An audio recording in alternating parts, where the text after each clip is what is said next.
एक बार फिर आप सबका बहुत बहुत स्वागत है। पिछले करीब 5 महीनों से भारत और चीन के बीच एलएसी पर जबरदस्त तनाव है, हम सब जानते हैं। और इस वक्त टेंशन का फोकस जो है वो पैंगोंग त्सो पर आ गया, यानी पैंगोंग लेक।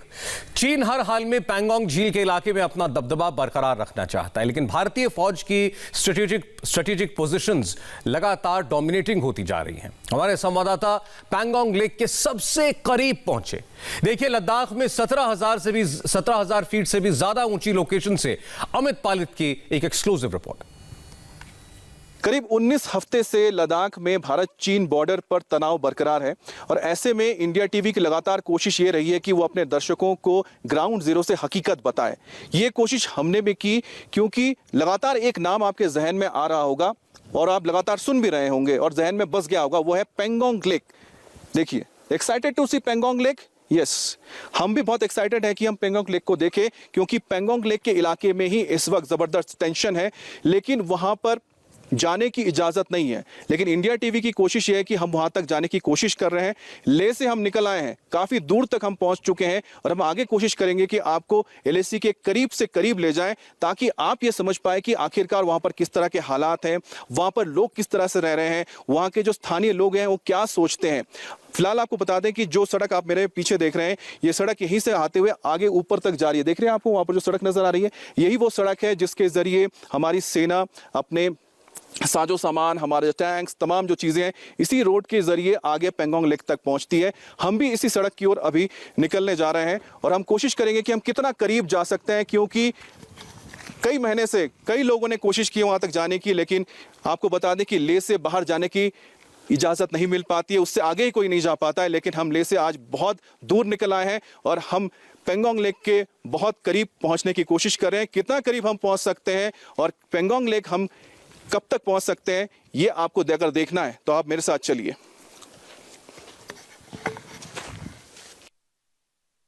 इस वक्त जो आप ये ऊंची ऊंची पहाड़ियां देख रहे हैं, ये है लद्दाख का वरीला पास। आपको बता दें कि वरीला पास फॉरवर्ड एरिया में पड़ता है। ये 17,400 फीट की ऊंचाई पर मौजूद है, यानी 17,400 फीट से ज़्यादा की ऊंचाई है। और यहाँ पर जो मौसम है बहुत ठंडा है। अभी दोपहर के करीब 12-1 बज रहे हैं, लेकिन आप देख सकते हैं कि मुझे ठंड लग रही है और मैं बात जो कर रहा हूँ उसमें भी मुझे थोड़ी कपकपी लग रही है। लेकिन हमें नहीं पता था कि यहाँ पर इतनी ठंड होगी, क्योंकि हमने जो कपड़े पहने मैदानी इलाके के हिसाब से पहने, ले तक ये चल जाता है। लेकिन जब आप 17,000 फीट की ऊंचाई पर पहुंचते हैं तो मौसम बहुत ठंडा होता है। लेकिन आप समझ सकते हैं कि इसी तरह की ऊंचाई पर हमारी फौज मौजूद रहती है और वो 24 घंटे पर तैनात रहती है। रात को तो आप समझ सकते हैं कितनी ठंड होती है, लेकिन आप मुझे देख के समझिए कि इतनी ऊंचाई पर दिन में कितनी ठंड होती है। दिन में भी यहाँ पर तापमान, मैं आपको बता रहा हूँ कि मुझे जो अभी फील हो रहा है, कम से कम 4-5 डिग्री यहाँ पर अभी टेम्परेचर है। और मेरे साथ बहुत अच्छी बात है कि हमें एक लोकल यहाँ मिल गए हैं जो यहाँ से गुजर रहे थे। इनको ये पूरा इलाका ये जानते हैं, समझते हैं, तो इनसे हम समझ सकते हैं कि आखिर ये जो पूरा इलाका क्या है और यहाँ से कहाँ तक हम जा सकते हैं। आपका नाम बताइए। मेरा नाम रिगजिन है जी। रिगजिन जी, ये बताइए कि ये जो वारीला इलाका है, ये मतलब कितना फॉरवर्ड और कितना एलएसी के कितने करीब है बॉर्डर के? Thank you very much. सबसे पहले तो मैं इंडिया टीवी को थैंक यू करना चाहता हूँ, क्योंकि ये लोग इंडिया टीवी वाले जो मीडिया जो पर्सन है, तो यहाँ पे फिजिकली यहाँ पे आके एट द पॉइंट आके ये शूट कर रहे हैं कि अभी हम वरीला में खड़ा है तो वरीला ही की बात कर रहे हैं। तो आजकल लद्दाख बहुत सा फेमस सा हुआ है, सिचुएशन ऑफ चंगथंग, तो इसकी वजह से बहुत फेमस हुए। सारे लोग, सारे कंट्री के लोग यहीं पे फोकस है कि लद्दाख में आजकल क्या हो रहा है। अच्छा, आप ही बताइए कि आप तो लोकल, आप तो ज़्यादा हमसे बेहतर जानते हैं, क्योंकि हम भी फॉरवर्ड एरियाज तक नहीं जा पा रहे हैं। बड़ी मुश्किल से तो हम यहाँ तक पहुँचे हैं, इतने करीब एलएसी के। तो यहाँ से जब जिस जगह पर हम वारीला में हैं, तो वारीला से कितने दूर पर दुरबुक पड़ता है या फिर पैंगोंग पड़ता है या फिर नुब्रा वैली पड़ते हैं? क्योंकि नुब्रा वैली से आप दौलत बेग ओल्डी भी जाते हैं। जी जी जी जी, यहाँ से तो हम यहाँ से तो इस तरफ जाएंगे तो हम नुब्रा वैली पहुंच जाएंगे। About more than 70 kilometre to Nubra, about more than यहाँ से वापस जाना पड़ेगा, more than 80 kilometre to maybe Durbuk Durbuk, हाँ, चंगला पार करके यहाँ से जाना पड़ेगा। अगर यहाँ से आप जाएंगे तो वहाँ भी यहीं से भी हम 20 किलोमीटर जाने के बाद आगे, हाँ 20 किलोमीटर जाने के बाद फर्स्ट विलेज आएगा हमारे नुब्रा विलेज, जो क्या बोलते हैं टंगेर आएगा। वहीं से हम जाके तो राइट, हाँ जी राइट टर्न मार के तो इसी तरह का एक रोड आएगा, वो हम कनेक्ट करेंगे चंगतंग की तरफ। तो वहाँ से about more than 10 kilometre to Pangong lake from here. तो यहाँ से जिस जगह पे हम मौजूद हैं, तो आपका कहना है कि रेचिन जी कि यहाँ से 100 किलोमीटर अगर जाएंगे हम लोग तो पेंगोंग लेक पहुंच जाएंगे। जी। और यहाँ से अगर हम 70 से 80 किलोमीटर जाएंगे तो दुर्बुक पहुंच जाएंगे। और दुर्बुक आप समझ सकते हो इलाका है, दुर्बुक से आप शयोक होते हैं, दौलत बेग ओल्डी जाते हैं। और 60 किलोमीटर हम जाते हैं तो नुब्रा के उस इलाके पहुंच जाएंगे। नुब्रा वैली से अब आगे जब जाते हैं तो सियाचिन आप पहुंच जाते हैं, जहाँ पर सियाचिन है। इसके अलावा वहाँ से अब दौलत बेग ओल्डी के लिए भी रास्ता है। तो आप समझ सकते हैं कि इस वक्त इंडिया टीवी LAC के कितने करीब खड़ा है। और LAC के करीब के साथ साथ हमें LAC के करीब रहने वाले एक सिटीजन, यहाँ के लोकल भी मिल गया जो हमें सारी चीज़ें बता रहे हैं। अच्छा, आप ये बताइए कि आपकी जो बातचीत हो रही होगी, जिस तरह से चुशुल वगैरह इलाके में अब वहाँ पर जो लोग रह रहे हैं, आपके बता रहे थे वहाँ पर आपकी कुछ फैमिली रहती है जो आपको बता रहे हैं, आपके फ्रेंड्स हैं कि वो किस तरह से हेल्प कर रहे हैं इस तरह की ऊंचाइयों पर ब्लैक टॉप में पहुँचने के लिए। उनको राशन लेके जाते हैं, सब लेके जाते हैं, उसके बारे में क्या जानकारी? जो बहुत थैंक यू वेरी मच।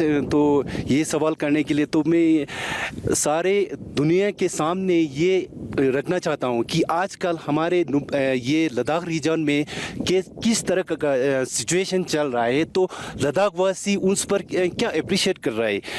तो सबसे पहले मैं ये कहना चाहता हूँ, जितना भी हमारे लद्दाख में जो लोग रहते हैं वो तो हम तो पूरे एक ही परिवार का एक ही हिस्सा समझते हैं। तो इस टाइम हमारे चंगतंग में जो लोग हमारे इंडियन आर्मी का जो अप्रिशिएट कर रहा है, तो उनका हेल्प कर रहा है, जो रातों रात दिन और रात एक करके जो पहाड़ी इलाकों में जो सामान पहुंचा रहा है या कुछ न कुछ पहुंचा रहा है, जो आपको सोशल मीडिया आपको देख रहे होंगे कि उनके हाथ में कुछ न कुछ होता है, या तो केरोसिन होता है, या तो पानी होता है, या तो कुछ राशन का सामान होता है।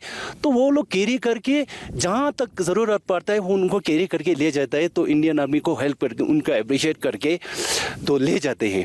तो मैं समझता हूँ कि हम बहुत फ़ख्र के साथ ये कि तो ऑल ओवर इंडिया में ये शेयर करना चाहता हूँ। हमें बहुत फ़ख्र हो रहा है कि आज हम इंडियन आर्मी का जो एक हेल्प करके उनके साथ दे रहा हूँ एज अ इंडियन सिटीज़न। तो इससे ज़्यादा अगर करना चाहे तो एज अ वॉलंटियर, जितना भी हमारे यहाँ लद्दाख में युवा है वो पूरा तैयारी के साथ बैठा है। जब भी हम बुलाएंगे तो हम बड़े खुशी के साथ इंडियन आर्मी को हेल्प करने के लिए हम यहाँ से जाने के लिए तैयार है। इससे पहले भी हम जो पाकिस्तान और इंडिया के बीच में जो क्राइसिस हुआ है, जो आज से 10-15 साल पहले जो आपने करगिल वार के उसके सुना होगा, उस टाइम में हमारे ये जो आपने सुना होगा, यहाँ से हम पाकिस्तान और इंडिया के LOC जो तुर्तुक और बोगदंग है, यहाँ से हमारा लास्ट बॉर्डर थंग पड़ता है, वहाँ भी हमने बहुत सारे अप्रिशिएट किया इंडियन आर्मी के साथ। हमने कोऑपरेट करके तो ऐसा वॉलंटियर वहाँ पे जाके हमारे जो फादर है, जो अंकल है, उनके टाइम पे वहाँ पे जाके उन्होंने बहुत से सारे अप्रिशिएट किया। जैसे कि हमने पहले कहा था, जो राशन पानी ये केरोसिन वगैरह कैरी करके उनको हेल्प करके वहीं पे एट द पॉइंट ले जाके उनको अप्रिशिएट किए। जी। अच्छा, तो फिलहाल जो आपके गांव वाले हैं, थोड़ा चल सकते हैं जी। कि अभी जो फिलहाल जो आपके जो गांव वाले जो अभी हैं, जो LAC में जो के पास जो लोकल्स रह रहे हैं यहाँ पर गांव में, तो फिलहाल उनको कोई डर तो महसूस नहीं हो रहा? अभी आपने आपको पूरी तरह से सुरक्षित महसूस करते हैं? चीन से कोई डर नहीं लग रहा उनको? नहीं, ये तो कोई डरने की बात तो है नहीं, क्योंकि हम तो इसी आर्मी, इसकी वजह क्या है? इंडियन आर्मी को आपको लगता है कि इंडियन आर्मी जो इस वक्त जिन पोजीशंस पे उन्होंने कैप्चर कर लिया है, जी। तो आप चीन से ज्यादा वो उनका ज्यादा स्ट्रांग होल्ड है अभी इस इलाके में LAC पर? जी, बिल्कुल। जहाँ तक मेरे नॉलेज में है, मतलब आपको गांव वालों से जो पता लगा है? जी। जो हमारे वहाँ पे भाई बहन है जो बैठा है आजकल इंडियन आर्मी का हेल्प करके, उनसे हमने सुना, जितना हमने सुना, तो हमारे सोशल मीडिया के थ्रू भी हम ये पता चल रहा है कि हमने जितना हमारे इंडिया के पास जितना ज़मीन था, तो जितना भी पॉइंट था, तो जैसे हम कह रहे गलवान नदी तो हमारा है ही है। तो मैं समझता हूँ कि इंडियन आर्मी ने जितना भी ये कोशिश करके हमने लाया वो तो हमारा गलवान एट द पॉइंट तक तो हमारा है ही है। तो मैं जहाँ तक अभी तो पूरा पता चला कि चाइना जितना भी हमारा जमीन है उससे भी ज्यादा हमने कैप्चर कर दिया अभी। इस वक्त मैं लद्दाख के वरीला पास पर मौजूद हूं। वरीला पास एक महत्वपूर्ण पास इसलिए है क्योंकि यहां से आप एलएसी के कई इलाकों में जा सकते हैं। मेरे पीछे देखिए, आप सबसे पहले आपको दिखाते हैं जो आपको सीधे ऊंची ऊंची पहाड़ियां नजर आ रही हैं, बर्फ से ढकी हुई पहाड़ियां। इन्हीं पहाड़ियों से को क्रॉस करते हुए आप पहुंचते हैं उन इलाकों में जहां पर इस वक्त हमारी सेना चीन को मुंहतोड़ जवाब देने के लिए तैनात है। जो आप यहां से सीधा अगर जाते हैं तो 100 किलोमीटर की दूरी पर, यानी करीब 100 किलोमीटर अगर आप जाएंगे, 100 से ज्यादा अगर 150 किलोमीटर जाएंगे तो आप पहुंच जाएंगे चुशुल के इलाके में, और 100 किलोमीटर जाएंगे तो आप पहुंच जाएंगे पेंगोंग के इलाके में, और 60 से 70 किलोमीटर के दूरी पर यहां पर मौजूद है दुरबुक। दुरबुक वो इलाका है जहां से आप दौलत बेग उल्टी जाते हैं, और साथ ही साथ अगर आपको पेंगोंग जाना है तो वहीं से आपको मुड़ना पड़ता है। तो यहां से सिर्फ 70 से 80 किलोमीटर दूर दुरबुक है, और साथ ही साथ 7 किलोमीटर की दूरी पर आप नुब्रा वैली पहुंच जाते हैं। देखिए, एक ऐसी जगह जहां से आप नुब्रा वैली जा सकते हैं। नुब्रा वैली आपको कहां लेके जाती है? नुब्रा वैली वो उस जगह पर लेके जाती है जहां से आप सियाचिन जाते हैं, एलओसी का तुर्तुक का इलाका पड़ जाता है, और साथ ही साथ उससे अगर आप आगे जाएंगे तो आप दौलत बेग ओल्डी भी पहुंच सकते हैं। तो इसलिए नुब्रा वैली बहुत ही अहम इलाका है एलओसी के करीब, और साथ ही साथ एलओसी के वजह से भी काफी अहम इलाका माना जाता है, खासतौर पर बॉर्डर इलाका है। इसके अलावा जब आप यहां से 100 किलोमीटर दूर जाएंगे तो आप पहुंच जाते हैं पेंगोंग का इलाका, जहां से आपको पता है कि इस वक्त बहुत टेंशन चल रही है, और वहां से अगर आप 100 से 150 किलोमीटर दूर चुशुल पड़ता है पेंगोंग होते हुए अगर आप जाते हैं तो। लेकिन आपको बताते हैं कि भारतीय फौज ने खासतौर पर ऐसा इंफ्रास्ट्रक्चर तैयार करके रखा हुआ है। यहां से लेह से अगर आप आते हैं तो लेह से करीब 80 किलोमीटर दूर पड़ता है ये वारीला पास, और ठीक उसी तरह से चांगला पास भी पड़ता है। चांगला पास भी 17,500 से ज्यादा फीट की ऊंचाई पर है। उसी तरह से ये भी जो 17,000 करीब 400 फीट की ऊंचाई पर है, या 17,221 अभी मैं जिस पर जहां पर मौजूद हूं ये 17,216 फीट आपको नजर आ रहा होगा। इसको बीआरओ ने तैयार किया है, और इसका इस्तेमाल ऑल्टरनेट रूट के लिए किया जाता है, क्योंकि कई बार अगर वो रूट बंद हो जाता है तो आप यहां तक आ सकते हैं।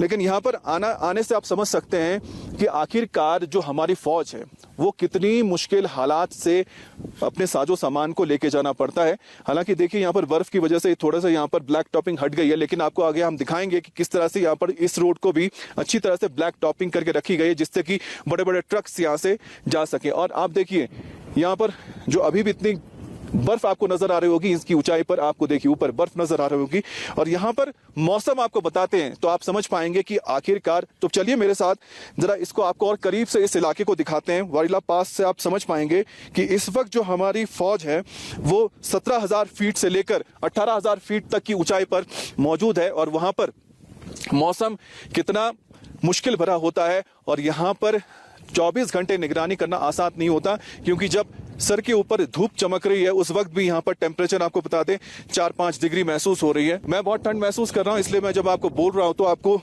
वो कप ही सुनाई दे, जो कंपन होती है वो आपको महसूस हो रही है। इसके लिए मैं माफी चाहता हूँ, लेकिन मैं कोशिश कर रहा हूँ कि आपको ये इलाका दिखाऊं और इंडिया टीवी के जरिए आपको समझाऊं कि आखिरकार इन इलाकों में 24 घंटे निगरानी देना कितना मुश्किल होता है। दिन के वक्त आप देखिए इतना ठंड है तो रात को माइनस में चला जाता है। इसलिए हमारी जो फौज इस वक्त तैनात है, चाहे वो ब्लैक टॉप का इलाका हो, या फिर रेजंगला हो, या फिर मागर हिल हो, या फिर गुरुंग हिल हो, या फिर रचानला हो, कुछ ऐसे इलाकों पे भारत के जो सैनिक तैनात हैं उसके जरिए उन्होंने डोमिनेट कर रखा है। मैं अभी आपको इस जगह पे लेके जाऊंगा, वारीला पास के उस जगह पे, जहां से आप समझ पाएंगे कि 17,000 फीट की ऊंचाई पर भारत के आने के बाद आखिरकार चीन क्यों इतना चिंतित हो गया है। क्योंकि जिस जगह पे वो मौजूद है, ये जो पूरा इलाका है, चाहे वो मागर हिल हो, या फिर वो गुरुंग हिल हो, या फिर रजांगला हो, ये सभी जो जगह हैं इनकी जो ऊंचाई है वो 17,000 या 18,000 फीट से ज्यादा है या उसके करीब है। तो आप समझ पाएंगे कि उस ऊंचाई से नीचे किस तरह से चीन का जो इलाका है दिखता है। तो चलिए मेरे साथ आपको हम दिखाते हैं, क्योंकि इसी से आप समझ पाएंगे कि आखिरकार किस तरह से 17,000 18,000 फीट की ऊंचाई से नीचे आप जब देखते हैं तब आपको समझ में आता है कि आखिरकार इन पोजीशंस पर रहना कितना ज़रूरी होता है, और साथ ही साथ ये जो पोजीशंस होते हैं वो हमारे फौज को कितना डोमिनेटिंग पोजीशन देते हैं जो चीन है या फिर दुश्मन आपके हैं। तो सबसे पहले आप देखिए जो चुशुल का इलाका होगा जहां पर इस वक्त हमारी फौज तैनात है, वो भी इसी तरह से इलाका हो, क्योंकि रचिंगला जो है रचनला और साथ ही साथ रेजांगला वो भी उन्हें पास ही हैं, तो इसी तरह के वो पास हैं।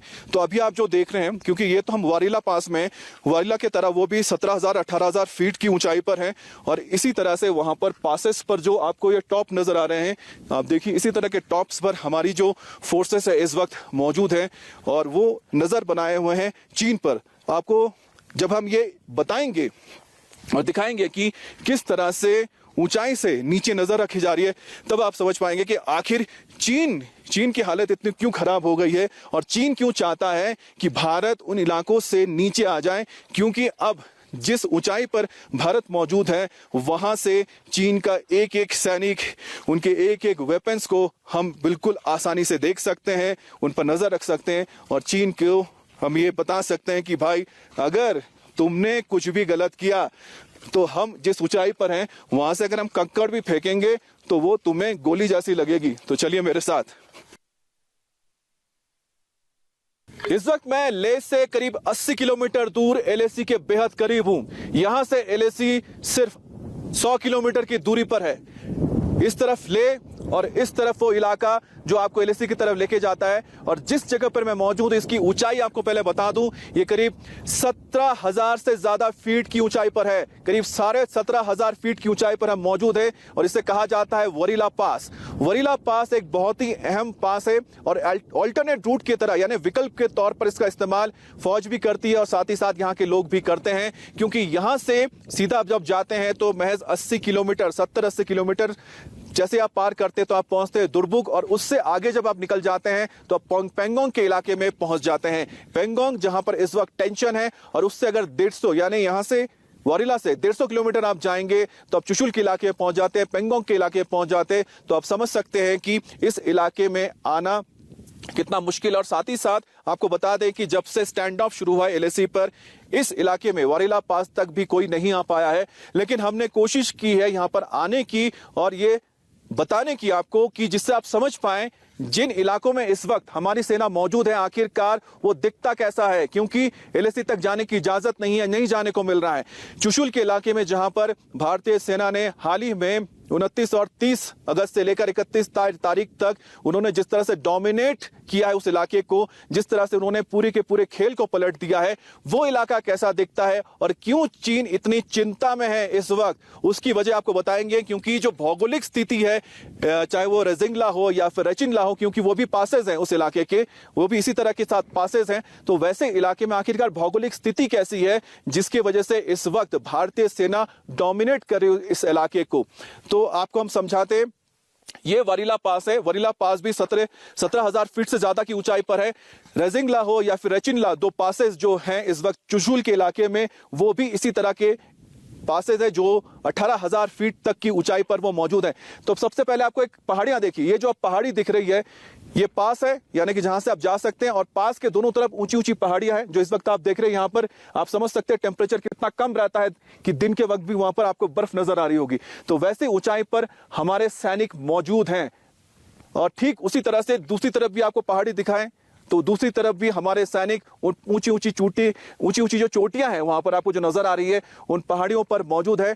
और ठीक इसके बाद मैं आपको जरा दिखाता हूं कि अगर वो चोटियों पर मौजूद है तो उनको दिखता क्या है नीचे। आपको देखिए, अगर समझ लीजिए कि ये रजांगला पास है या फिर रचिनला पास है, और इनकी ऊंचाई, उनकी चोटियों पर अगर भारतीय सेना मौजूद है, तो नीचे जो आपको वैली नजर आ रही है ठीक चुशुल के इलाके में, वैसे वहां पर स्पांगुर लेक के पास इसी तरह से मोल्डो का, चीन का बड़ा गैरिजन है। मतलब समझ लीजिए चीन का मोल्डो का सबसे बड़ा बेस है, जिसके जरिए वो पूरे पेंगोंग के इलाके में, चुशुल के इलाके में डोमिनेट करता है, अपने सैनिकों को वहां पर भेजता है, उनको जो साजो सामान चाहिए सब भेजता है।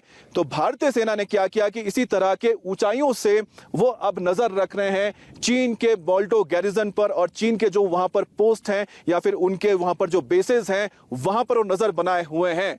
तो आप समझ पाएंगे कि जब आप इतनी ऊंचाई पर आ जाते हैं, 18,000 फीट की ऊंचाई पर, 17,000 फीट की ऊंचाई पर जब आप पहुंच जाते हैं तो यहां से आपको कितना बड़ा इलाका नजर आता है। और आपको बताएं, इस वक्त भारतीय सेना चुशुल में उन्होंने जो गुरुंग हिल हो, चाहे वो मगर हिल हो या फिर रजंगला हो या फिर रचिनला पास हो, इन जगह पर जो उन्होंने कब्जा कर लिया है, इनकी ऊंची ऊंची पहाड़ियों पर जो अपने पोस्ट बना लिए, उससे 200 स्क्वायर किलोमीटर के इलाके में 200 स्क्वायर किलोमीटर के इलाके में अब भारतीय सेना डोमिनेट कर रही है।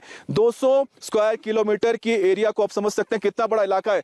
आपको कैमरे में जो अब नजर आ रहा है, समझ लीजिए जितना आपको नजर आ रहा है ये सारा इलाका अब भारतीय सेना की निगरानी में है, क्योंकि वो ऊंचाई पर है। 18,000 फीट से ज्यादा की 17,000 फीट की ऊंचाई पर मौजूद है, जैसे हम यहां पर मौजूद है। और यहां से जिस तरह से मैं इस पूरे इलाके को देख सकता हूं, आप समझ सकते हैं कि यहां से 200 स्क्वायर किलोमीटर के एरिया को आप निगरानी में रख सकते हैं। और वहां से देखिए कोई भी गाड़ी आ रही होगी, कोई भी गाड़ी वहां पर मौजूद है, आप उसको देख सकते हैं। और अगर चीन कोई हिमाकत करता है चुशुल की ओर आने की, जो उसकी कोशिश रही है, या साउथ ऑफ पेंगोंग लेक की ओर कोशिश करता है, तो यहां पर ऊंचाई पर मौजूद जो हमारे सैनिक हैं, एक गोली चलाएंगे या यहां से उन पर निगरानी भी कर सकते हैं। गोली का यहां से पत्थर भी आप फेंकेंगे तो आपको बता दें कि गोली की तरह नीचे जाएगी। लेकिन इस ऊंचाई से होने का फायदा यह होता है कि आप चीन के ऊपर निगरानी कर सकते हैं, जरूरत पड़े तो आप उनको रोक सकते हैं, कभी भी उनको अपने तरफ नहीं आने देंगे। तो हमारा मकसद यही था कि इंडिया टीवी आपको वरीला पास लेकर आया। वरीला पास से आप समझ सकते हैं कि ये इलाका कैसा दिखता है और एलएसी के पास किस तरह के यहाँ पर हालात हैं, किस तरह से इंफ्रास्ट्रक्चर तैयार किया गया, किस तरह से रोड बनाए गए हैं। तो इंडिया टीवी आपको बता दें पहली बार आपको वरीला पास दिखा रहा है, क्योंकि जब से स्टैंड ऑफ शुरू हुआ है इस इलाके तक किसी भी मीडिया को आने की इजाजत नहीं मिली है, कोई नहीं आ पाया है। लेकिन इंडिया टीवी यहां पर वरीला पास तक इसलिए आया है ताकि आपको ये बता सके कि आखिरकार एलएसी के करीब के इलाके दिखते कैसे हैं, आखिरकार यहां पर जो भौगोलिक स्थिति कैसी होती है। और साथ ही साथ यहां से जो करीब, आपको बता दें सबसे करीब हम आ पाए हैं एलएसी के, क्योंकि यहां से महज 100 किलोमीटर की दूरी पर एलएसी है। तो एलएसी के करीब किस तरह के हालात हैं, किस तरह का इलाका है, आपको बता दें कि सबसे बड़ी बात जो हमें नजर आई है, यहां पर आते हुए हमने गांव को देखा, यहां पर स्थानीय लोगों से हमने बात की तो हमें पता चला कि लोग यहां पर खुद को सुरक्षित महसूस करते हैं, उनको कोई डर नहीं है। उनको पता है कि वो चीन के हाथों, क्योंकि चीन जो चाहता है वो नहीं हो सकता, क्योंकि जो भारतीय सेना के हाथों पूरी तरह से सुरक्षित हैं और चीन को मुंह तोड़ जवाब दिया जा सकता है। कैमरा पर्सन जिहान शर्मा के साथ अमित पालित, इंडिया टीवी, वरीला पास, लद्दाख।